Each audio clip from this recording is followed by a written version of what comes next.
Nung mga nakaraang video natin ay nagbaklas nga tayo ng crankcase cover ni Virador na FI para masimulan natin yung paglighten. Dahil natapos na nga nating ilighten lahat ng mga crankcase ay kakabit na rin natin ngayong araw. Ito na nga yung kinalabasan nung kinabit na natin dito sa motor natin. Yo, what up mga boss? Bali nandito na si Virador na FI sa labas. Kakabit na natin itong mga crankcase cover natin mga boss. Ito yung sa magneto side mga boss, sa clutch side, tsaka yung side cover mga boss. Ayan, lilinisin na lang natin to. Tapos kakabit na natin dun. Ayan mga bossing. Medyo umuulan ngayon mga boss, pero kakabit pa rin natin.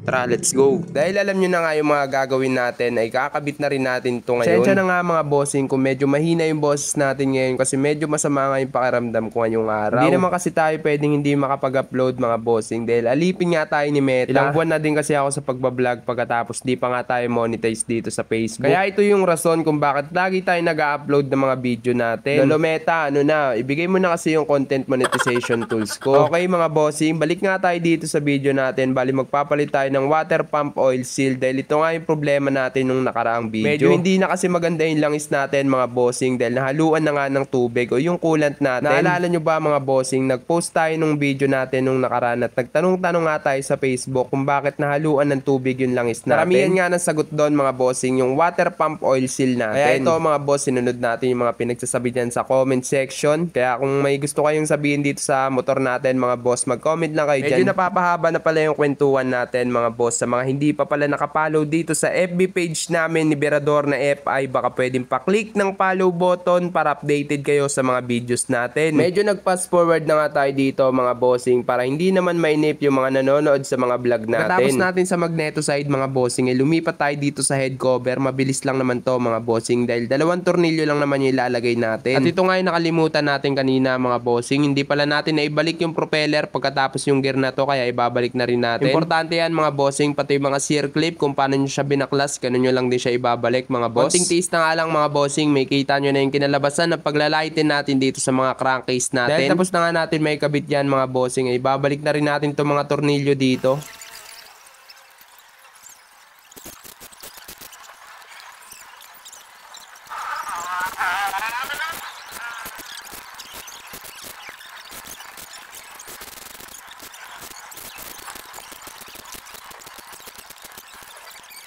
At ito na nga mga bossing, pagkatapos ng ilang oras na pagbabalik ng mga crankcase na yan, ito na nga yung kinalabasan mga bossing. Talaga napaka-solid naman talaga, lalo na kapag DIY lang. Para sa akin mga bossing, solid na solid to dahil wala naman tayong ginastos dito. Yan mga boss, bali sariling pagod natin yan, ilang araw natin pinagpaguran yung paglalighten ng crankcase natin. Yun lang mga boss.